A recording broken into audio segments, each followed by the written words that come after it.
But man, anything can happen in this game. They're already getting shot off. I think that's just by henchmen though. Queasy's gonna get his first chest over. Loot up. And we're prepping ourselves for an intense game 6, the finale of Europe, early on in the morning, late on at night for these guys.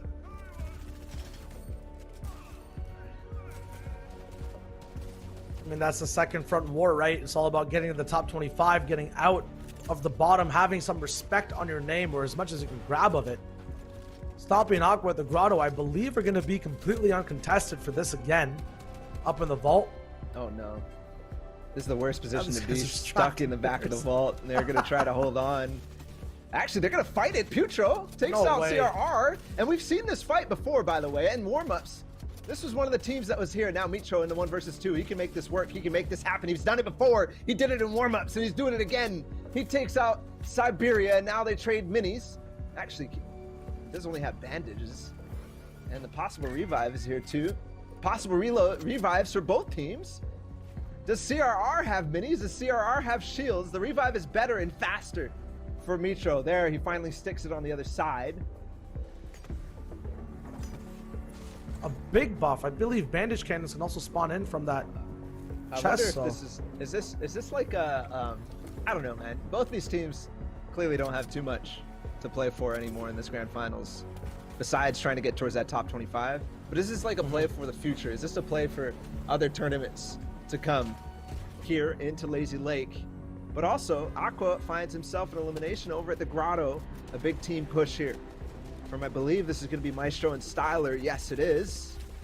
And Nyrock's already beamed, but Bad Sniper responds with a big shot. Maestro tried to all in, and Bad Sniper accepts that, says, nope, this is my elim. I'm getting my partner back up and into the game, and now time to heal. Is he on the loot? No, I don't actually see where Nyrox has run to.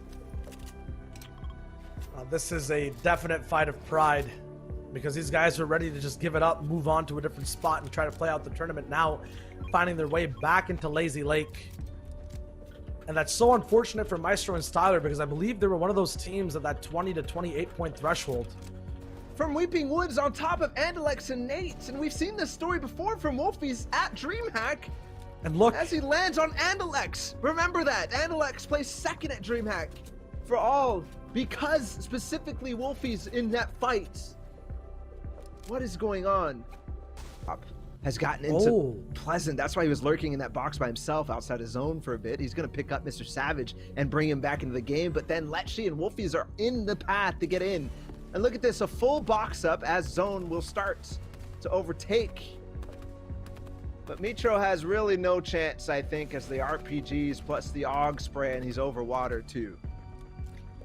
He might have a way to possibly influence their game still, though, because depending on where he moves to, depending how much time it takes to take out Nitro, someone else might roll up. But this fight, yes, is so individualized, so by its lonesome, that they quickly pick it up, no one hears it, and they get to move on.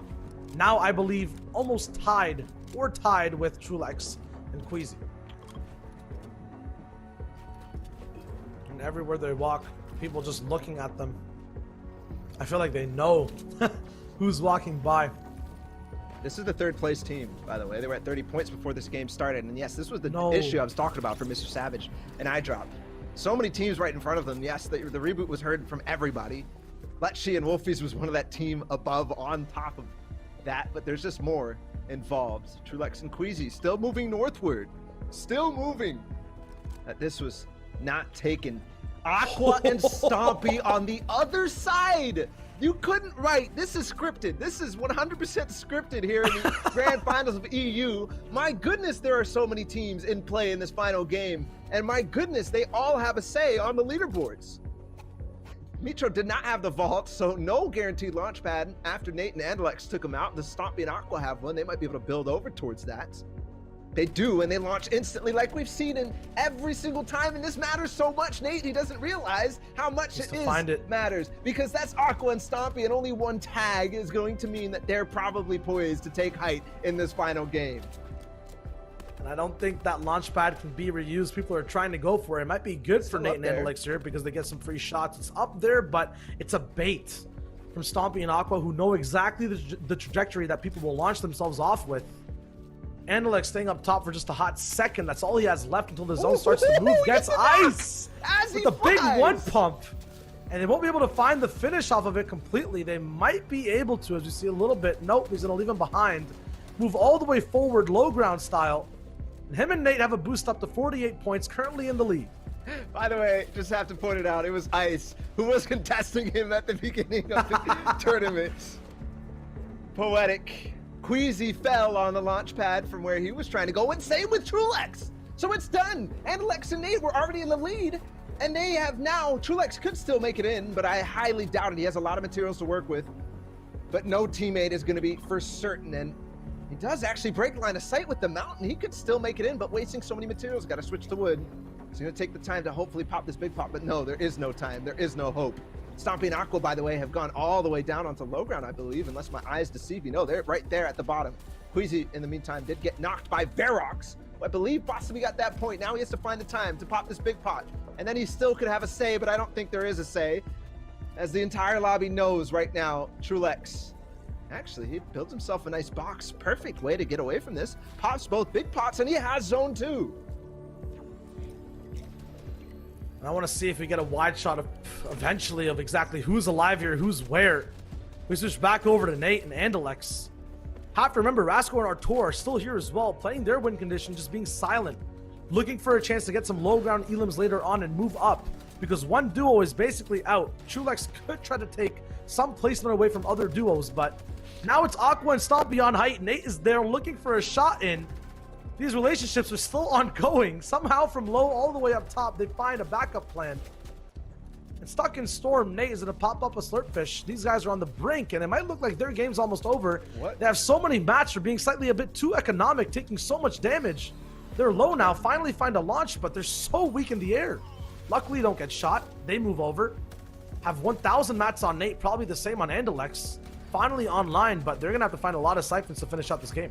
Yeah, and they land on Verox and Mexi, who we know don't necessarily have too much in the ways of floppers or anything like that, but Stompy and Aqua are starting their rise to the top if they can do that. They've already gotten 3 eliminations that I've seen in the feed. They need so many more, and they also need to stop Nate and Andalex right here, right now, and the minigun pressure does go in. Kubex finds Trulex, so that's the end of that rise, and it is done. Raxo and Artar still down on low ground by themselves, and a full duo in the making. A full duo could rise up. Kubex, by the way, and Cam here at 37 points too. Andalex down to Raxo. The third place team takes out the first. They're still moving up. Kubex is trying his hardest as well. So low, Cammy going down. Kubex on the last brink, the final HP slot of his inventory. Buhai going down. That's 10th place to Nate.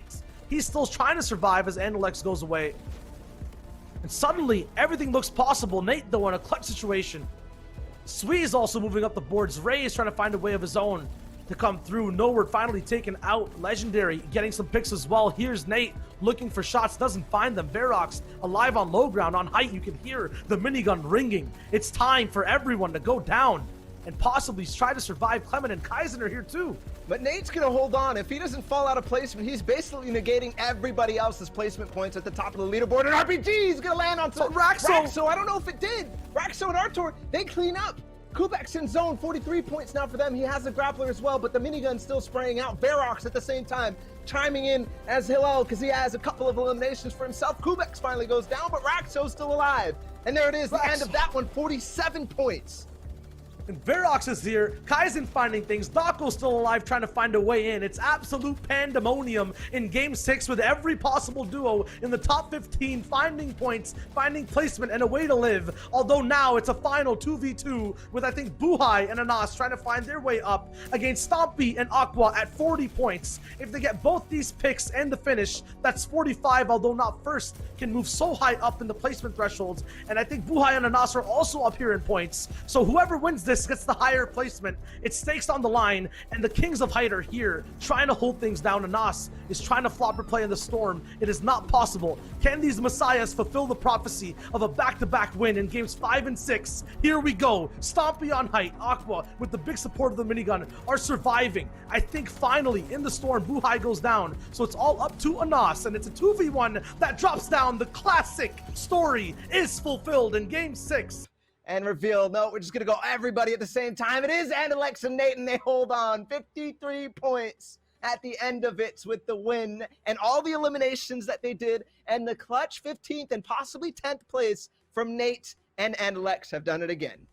So impressive for a duo who I feel like aren't the most experienced, but got so much in this tournament and were behind in this page that we saw so many times, now in the top 10 and 9th place. Afterwards, though, where they were at the beginning, as we look at the rest of the leaderboards, take stock in the people that you were following. I was following so many, Swaggy and Kaiser, who've had an interesting story throughout this season, find themselves in 25 places. And don't forget, like, this is top 25, top 50 out of thousands of players that competed in FSCS this season.